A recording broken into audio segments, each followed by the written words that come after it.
ಆತ್ಮೀಯ H16 news ಅರ್ಥಾತ್ ಸೀತಾರಾಮ್ಗೆ ಸ್ವಾಗತ. ನಾನು ನಿಮ್ಮವ MI ಅಥವಾ ಮಲ್ಲಪ್ಪ ಜೋತವರು. ಆದ್ಮೇಲೆ ಧರ್ಮಸ್ಥಳ ಅಂದ ತಕ್ಷಣ ಬಂದುಬಿಡ್ತದೆ ಹೆಗ್ಗಡೆ ಮತ್ತು ಹೋರಾಟಗಾರರು ಅದರಲ್ಲಿ 4 ಜನ ಎದುರಾಬದಲ್ಲಿ ನಿಂತು ಬಿಡ್ತಾರೆ. ನಾವು ಇದೊಂದು ಪ್ರಶ್ನೆ ಏನು ಮಾಡಬೇಕಾಗಿದೆ ಅಂತಂದರೆ ನಮ್ಮನ್ನು ನಾವು ಪ್ರಶ್ನೆ ಮಾಡ್ಕೊಳ್ಳೋಂಥದ್ದು, ಹೆಗ್ಗಡೆ ಇವರ ವಿರೋಧಿ ಏಕೆ? ಹೆಗ್ಗಡೆಯಿಂದ ಏನು ಲಾಭ ಆಗಿಲ್ವ? 4 ಜನಕ್ಕೆ ಗೊತ್ತಾಗಿದೆ ನಿಮಗೆ. ತಿಂಗೋಡಿ ಮಟ್ಟೆನವರ್, ಜಯಂತಿ ಟಿ, ಮುಂದೆ ಅದಕ್ಕೆಲ್ಲ ವಿಠಲ್ ಗೌಡ, ಈ 4 ಜನರಿಂದ ಏನು ಅಪಾಯ ಆಗ್ಯದ ಹೆಗ್ಗಡೆಯವ್ರಿಗೆ, ಅಥವಾ ಹೆಗ್ಗಡೆಯಿಂದ ಇವ್ರಿಗೇನು ಅಪಾಯ ಆಗ್ಯದ ಅಥವಾ ಏನು ಕೆಟ್ಟ ಆಗ್ಯದ ಅಂತ ಯಾಕೆ ಇವರು ಈ ರೀತಿಯಾಗಿ ಹೋರಾಟ ಮಾಡ್ತಾ ಇದ್ದಾರೆ? ಸಹಜವಾಗಿ ಇವ್ರು ಹೇಳ್ತಾರೆ, ಇಲ್ಲ ನಮ್ಮ ಅನ್ಯಾಯ ವಿರುದ್ಧ ಹೋರಾಟ ಮಾಡ್ತೀವಿ ಹಾಗೆ ಹೀಗೆ. ಹಾಗಾದ್ರೆ ಇಲ್ಲಿವರೆಗೆ ಹೆಗ್ಗಡೆಯವರು ಅನ್ಯಾಯ ಮಾಡ್ತಾ ಬಂದಿದ್ದಾರೆ. ಮತ್ತು ಹೆಗ್ಗಡೆಯವರ ಪರವಾಗಿ ಮಾತಾಡುವಂಥ ಇವತ್ತು ಮೀಡಿಯಾ ಈ 4 ಜನರನ್ನು ಟಾರ್ಗೆಟ್ ಮಾಡ್ತಾಯಿದೆ. ಯಾಕೆ ಅಂದ ತಕ್ಷಣ ಆಗ ಈ ಹೋರಾಟಗಾರಿಲ್ಲ ಅವ್ರ ಸತ್ಯ ಸಮೀಪ ಬರ್ತಾಯಿದೆ. ಅದಕ್ಕೆ ನಮ್ಮ ದೂರ ಸರಿಸಿ ಏನಾದ್ರು ನಮ್ಮ ಆ ಇಡೀ ಒಂದು ಪ್ರಕರಣ ಮೇಲಾಕಿ ತಪ್ಪಿಸಿಕೊಳ್ಳುವಂಥ ಪ್ರಯತ್ನ ಮಾಡ್ತಾ ಇದ್ದಾರೆ. ಈಗಾಗಲೇ ಆದಂಥ ಅನೇಕ ಘಟನೆಗಳು ಈಗಾಗಲೇ ನಾವು ಚರ್ಚೆ ಮಾಡಿದ್ವಿ, ಒಮ್ಮೆಲ್ಲ ಹಲವು ಸಲ ಚರ್ಚೆ ಮಾಡಿದ್ವಿ. ನಮ್ಮ ವೇದವಲ್ಲಿಯವ್ರ ಕೇಸ್ ಆಗಿರ್ಬೋದು, ಮುಂದೆ ಅದೇ ಕಾಲಕ್ಕೆ ಪದ್ಮಲತಾ ಅವ್ರ ಕೇಸ್ ಆಗಿರ್ಬೋದು, ಯಮುನಾ ಮತ್ತು ಅವರ ಅಣ್ಣ ನಾರಾಯಣ ಕೇಸ್ ಆಗಿರ್ಬೋದು, ಇನ್ನುಳಿದ ಅನೇಕ ಸೌಜನ್ಯ ಕೇಸ್ ಆಗಿರ್ಬೋದು. ಹೌದು, ಸೌಜನ್ಯ ಕೇಸ್ನಲ್ಲಿ ಏನೋ ನಾವು ವಿಠಲ್ ಗೌಡರು ತಗಲು ಹಾಕ್ಬೋದು. ಅದನ್ನು ಇನ್ನುಳಿದ್ರಲ್ಲೇ ಏನು ಅದರಲ್ಲಿ B ರಿಪೋರ್ಟು C ರಿಪೋರ್ಟ್ ಹಾಕಿ ಮುಚ್ಚಿಬಿಟ್ಟಿದ್ದಾರೆ. ಇದೆಲ್ಲ ಯಾರ ಕಡೆಯಿಂದ ಆಯಿತು? ಅದಕ್ಕೆಲ್ಲ ಇವ್ರ ಕಾರಣ 4 ಜನ ಇದನ್ನು ಪ್ರಶ್ನೆ ಮಾಡಿದ್ದಾರೆ. ಅವರು ಯಾರು ತಾರಿತಾರೆ ಹಿಂದೆ ಅಂತೇಳಿ ಅವ್ರು ಏನು ಹೆಗ್ಗಡೆಯವ್ರಿಗೆ ಆರೋಪ ಮಾಡ್ತಾ ಇಲ್ಲ. ಆದರೆ ಆ ಬಟ್ ಅವ್ರ ಕಡೆ ಹೋಗ್ತದೆ ಅಂತನೂ ಕಾರಣಕ್ಕಾಗಿ ಅವರು ಆರೋಪ ಮಾಡ್ತಾ ಇದ್ದಾರೆ. ಅವ್ರಿಗೆ ಆಗಲಿ, ತನಿಖೆ ಆಗಲಿ ಅಂತ. ಮತ್ತು ಈಗಾಗಲೇ ಸಾಕಷ್ಟು ಈಗಾಗಲೇ ನಾವು ಮಾತಾಡಿದ್ವಿ ಕೂಡ ಅದನ್ನು. ಈ 4 ಜನರಿಗೆ ಈಗಾಗಲೇ ಆರೋಪ ಮಾಡುವಂಥ ಈ 4 ಜನಕ್ಕೆ ಇವತ್ತು ಆರೋಪಿ ಸ್ಥಾನಕ್ಕೆ ತಂದು ನಿಲ್ಲಿಸುವಂಥ ಪ್ರಯತ್ನ ಮಾಡ್ತಾಯಿದ್ರು. ಯಾಕಂದರೆ ಸಿಂಪಲ್ ಅದ, ನಮ್ಮ ಹೆಗ್ಗಡೆಯವ್ರ ವಿರೋಧವಾಗಿ ಇವರು ಹೋರಾಟ ಮಾಡ್ತಾ ಇದ್ದಾರೆ, ಅವ್ರ ಹೆಸರು ಕೆಡಿಸ್ತಾ ಇದ್ದಾರೆ ಅನ್ನೋದು ಒಂದು ಅವ್ರ ವಾದ.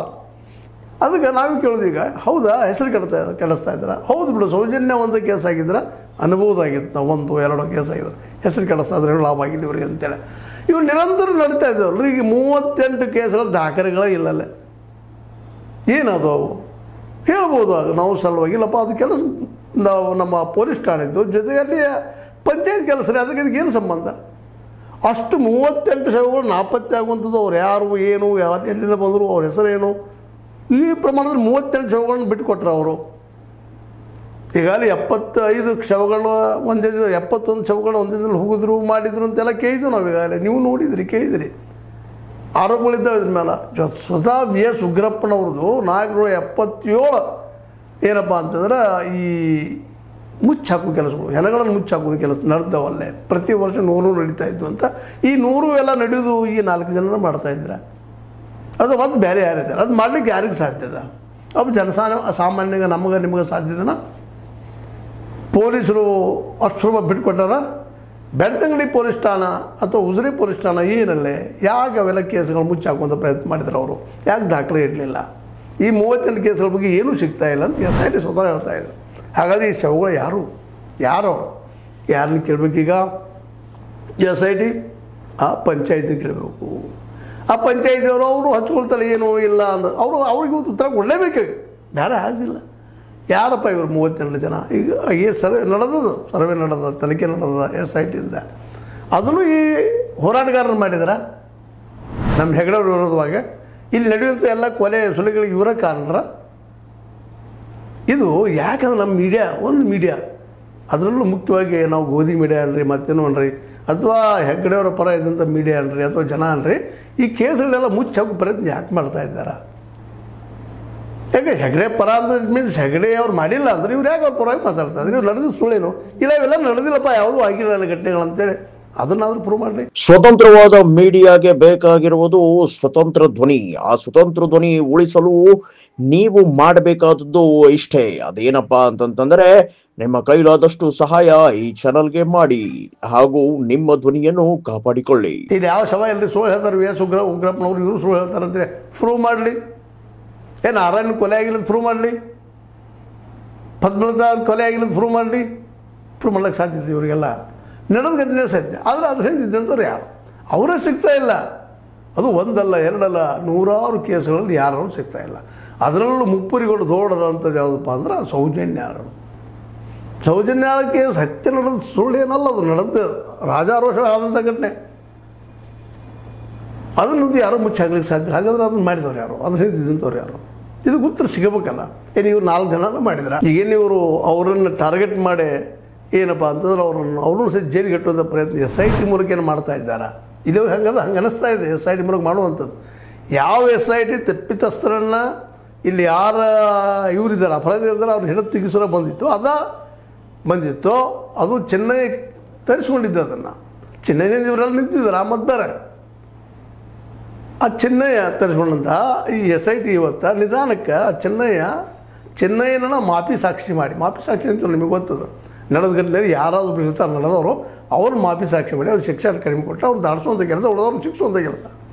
ಇದನ್ನು ಎಷ್ಟೋ ನಿರಪರಾಧಿಗಳು ಸಹ ಸಿಕ್ಕೊಂಡು ಹೋಗುವಂಥ ನಾವು ನೋಡ್ತಾ ಇದ್ದೀವಿ. ಇತಿಹಾಸ ಸಾಕಷ್ಟಾಗಿದ್ದಾವಂಥ. ಹಾಗೆ ಇವತ್ತು ಈ 4 ಜನರ ಮೇಲೆ ಈ ನಮ್ಮ ಚೆನ್ನಯ್ಯ ಅಥವಾ ಮುಸುಕುದಾರಿ ಮೂಲಕ ಇವ್ರನ್ನ ಹನಿವು ಪ್ರಯತ್ನ ಮಾಡ್ತಾ ಇದ್ದಾರೆ. ಒಂದಂತೂ ಸತ್ಯ, ಇಲ್ಲಿ ನಡೀತಿರುವಂತಹ ಕೊಲೆಗಳು ಯಾರು ಮಾಡಿದ್ದಾರೆ ಇಲ್ಲಿವರೆಗೂ ಗೊತ್ತಾಗ್ತಾ ಇಲ್ಲ. ಅದು ನಿರಂತರದನ್ನು ನಿಲ್ತಾನೇ ಇಲ್ಲ, ನಿಂತಿಲ್ಲ. ಇನ್ನು ಮುಂದಿನ ದಿನದಲ್ಲಿ ಇದು ಇಲ್ಲಿ ನಾವು ಇದಕ್ಕೆ ಉತ್ತರ ಹುಡುಕದೆ ಹೋದ್ರೆ ಮುಂದಿನ ದಿನಗಳಲ್ಲಿ ನಿಲ್ಲುವ ಯಾವ ಸಾಧ್ಯತೆಗಳು ಇಲ್ಲ. ಈ ಒಂದು ಪವಿತ್ರ ಸ್ಥಾನ ಯಾರಿಂದ ಇವತ್ತು ಹೆಸರಿಗೆ ಇಟ್ಕೊಳ್ಳಿಕ್ಕಾಗ್ತದ? ಈ ಸ್ವತಃ ಇವತ್ತು ಆರೋಪ ಮಾಡೋರು ಹೇಳ್ಬೇಕು ಅದನ್ನು. ಈಗಾಗಲೇ ಒಮ್ಮೆಲೆ ಹಲವು ನಾವು ಏನಪ್ಪ ಅಂತಂದ್ರೆ ಕಾರ್ಯಕ್ರಮ ಮಾಡಿದಾಗ ನಾವು ಕೇಳ್ತಾ ಇದ್ವಿ, ಈ ಆರೋಪ ಮಾಡೋರಿಗೆ ಕೇಳಿದ್ದೀವಿ, ಯಾರಪ್ಪ ಇವ್ರು ಮಾಡಿದವರು, ನೀವಾದರೂ ಹೇಳಿ, ಇವ್ರ ಮೇಲೆ ಟಾರ್ಗೆಟ್ ಮಾಡ್ತಾ ಇದ್ದೀರಿ. ಮತ್ತು ಇಲ್ಲಿವರೆಗೆ ಇವ್ರು ನಡೆದ ಸುಳ್ಳಿನ ನಾವು ಕೇಳ್ತಾ ಇದ್ವಿ. ಸುಳ್ಳಲ್ಲ, ನಡೆದಿದ್ದಾವೆ. ಇದು ಉತ್ತರ ಹುಡುಕುವಂಥ ಕೆಲಸವನ್ನು ಇವತ್ತು SIT ಮೂಲಕ ಮಾಡಿಸ್ತಾ ಇದ್ದಾರೆ. SITಗೆ ಫ್ರೀ ಹ್ಯಾಂಡ್ ಬಿಡಬೇಕಲ್ಲ ಇವರು, ಅಲ್ಲಿ ಏನೋ ಕದ್ದು ನಡೆಸ್ತಾ ಇದ್ದಾರೆ ಅಂಥೇಳಿ ಸುದ್ದಿಗಳು ಬರ್ತಾ ಇದ್ದಾವೆ. ಈಗ ಯಾರ ಮೇಲೆ ಯಾರು ಆರೋಪ ಮಾಡ್ತಾರೋ ಬಿಡ್ತಾರೋ ಬಿಟ್ಟು ಬಿಡೋಣ, ಅದನ್ನು ಅವರು ಇಬ್ಬರೂ ಬದುಕಿ ಸೇರಿಸೋಣ, ಏನೋ ಕೇಳೋದು ಸಿಂಪಲ್. ಇವೆಲ್ಲ ನಡೀತಿರೋಂಥ ಘಟನೆಗಳಿಂದ ಯಾರದಾರ? ಈ 4 ಜನ ಇದ್ದಾರೆ, ಇವರ ಮಾಡಿಸಿದಾರ ಅಥವಾ ಇವರು ಬೆಂಬಲಿಗರು ಮಾಡಿಸಿದಾರ? ಮತ್ತು 38 ಕೇಸುಗಳು ಒಂದು ದಿನದಲ್ಲ ದಶಕಗಳಿಂದ ನಡೆದಂಥದ್ದು. ಕೇಸುಗಳು ಸಿಗ್ತಾನೆ ಇಲ್ಲ. ಅಲ್ಲಿ ಈ ಹತ್ಯೆ ಆಗ್ಯಾವೋ ಅಥವಾ ಅಲ್ಲಿ ಹತ್ಯೆ ಆಗಿ ಹೋದಂಥ ಜನರ ಬಾಡಿ ಎಲ್ಲಿದಾವು, ಯಾರು ಮಾಡಿದರು, ಎಲ್ಲೈತಿ, ಎಲ್ಲಿ ಹೂಳಿದಾರ ಅಂತ ಹೂದಿದಾರ ಅನ್ನೋ ಡಾಕ್ಯುಮೆಂಟ್ಸ್ ಸಿಗ್ತಾ ಇಲ್ಲ. ಆದರೆ 38 ಎಕ್ಸ್ಟ್ರಾ ಇದೆ, ಇನ್ನೂ ಹೆಚ್ಚು ಸಿಗ್ತವೆ, ಇನ್ನೂ ಇಲ್ಲಂತಲ್ಲ. ಅನಾಶವು ಅಂತಿರೋ ಅಥವಾ ನಾಪತ್ಯನೋ ಗುರುತು ಸಿಗಲಾರದ್ದು ಏನೋ ಒಟ್ಟಿನಲ್ಲೇ ನಡೆದಿದ್ದು ಮಾತ್ರ ಏನು ಸುಳ್ಳಲ್ಲ. ಅದಕ್ಕಾಗಿ ಇವತ್ತು ಅನಿವಾರ್ಯವಾಗಿ SITಗೆ ಇದೆಲ್ಲ ಪೂರ್ತಿ ಮುಗಿಯುವವರೆಗೆ ಸಂಯಮದಿಂದ ನೀವು ತನಿಖೆ ಮಾಡಲಂತ ನಮ್ಮ ಒತ್ತಾಯ, ಎಲ್ಲರದ್ದು ಒತ್ತಾಯ. ಆದರೆ ಅದಕ್ಕೆ ನಮ್ಮ ಸರ್ಕಾರ ಯಾಕೋ ಆಸ್ಪತ್ರೆ ಕೊಡ್ತಾ ಇಲ್ಲ ಅಂತೇಳಿ ಮೇಲೆ ಕೇಳಿ ಬರ್ತಾ ಇದೆ. ಮಾಡಲಿ, ಕೊನೆಗೆ ಅದು ವರದಿ ಏನು ಬರ್ತದೆ ಅದನ್ನು ದಾರಿ ನೋಡ್ತಾ ಇದ್ದೀವಿ ಎಲ್ಲರೂ. ವರದಿ ಬಂದ್ಮೇಲೆ ವಿಚಾರ ಮಾಡ್ಬೋದು ಅದು ಏನೋ ಯಾರು ಪರ ಅಂತೇಳಿ. ಈಗ ನಾವು ಅದು ವಿರುದ್ಧ ಅಂತ ಹೇಳೋಕ್ಕೆ ಸಾಧ್ಯ ಇಲ್ಲ, ಪರ ಅಂತ ಹೇಳೋಕ್ಕೆ ಸಾಧ್ಯ. ಪರ ವಿರುದ್ಧ ಬೇಡ, ಸತ್ಯನ ಹೊರಗೆ ಬಂದು ಅಂದರೆ ಇದೇ 4 ಜನ ಇದನ್ನೆಲ್ಲ ಮಾಡಿಸಿದ್ರೆ ಅವ್ರು ಹೊರಗೆ ಬರಲಿ. ಯಾಕಂದ್ರೆ ಅವರು ಎಲ್ಲರಿಗೂ ಸಾಕ್ಷಿ ಕೇಳ್ತಾ ಇದ್ದಾರೆ. ಸಾಕ್ಷಿದವ್ರು ಹೇಳ್ತಾ ಇದ್ದಾರೆ, ನಾವು ನೋಡಿದ್ದೀವಿ ಅಂದರೆ ಕೆಲವೊಂದು ಎವಿಡೆನ್ಸ್ ಅವ್ರಿಗೆ ಸಿಕ್ಕಿಲ್ಲ. ಮತ್ತೊಂದು ಆರೋಪ ಕೇಳಿ ಬರ್ತಾ ಇದೆ. ಅವರು ಚೆನ್ನೈನ ನಂಜಿಸೆ ಅವರಿಬ್ಬರು ಹೆಣ್ಣರ ಮೂಲಕ ಅವರು ಹೆಣಗಳೇ ಇಲ್ಲದೆ ಇರೋದ್ರೆ ಹಡಿಸ್ಲಿಕ್ಕೆ ಹೆಚ್ಚಿದ್ರು, ತೆಗಿಸ್ಲಿಕ್ಕೆ ಹೆಚ್ಚಿದ್ರು ಅಂತೇಳಿ ಆರೋಪ ಇರ್ಬೋದು. ಅವ್ರು ಸತ್ಯ ಇರ್ಬೋದು, ಇವ್ರು ಸುಳ್ಳು ಇರ್ಬೋದು, ಆಮದು ಬೇರೆ. ಆದರೆ ಅಲ್ಲೇ ಇತ್ತೀಚೆಗೆ ನಮ್ಮ ವಿಠ್ಠಲಗೌಡನ್ನು ತೋರಿಸಿಕೊಟ್ಟಿದ್ದಾರೆ. ಅಲ್ಲಿ ಒಂದು ಕಡೆ 8-9 ಬುರುಡೆಗಳು, ಜೊತೆ ಅಸ್ಥಿ ಪಂಜರಗಳು ಎಲ್ಲ ಸಿಕ್ಕಿದ್ರು ನಾವು ಈಗ ನೋಡ್ತಾ ಇದ್ದೀವಿ. ಅಂದರೆ ಇದರ ಅರ್ಥ ಏನಪ್ಪ ಅಂತಂದ್ರೆ ಅಲ್ಲಿ ಕೊಲೆಗಳು, ಹತ್ಯೆಗಳು, ಅತ್ಯಾಚಾರಗಳು ನಿರಂತರ ನಡೀತಾನೆ ಬಂದಿದ್ದಾವೆ.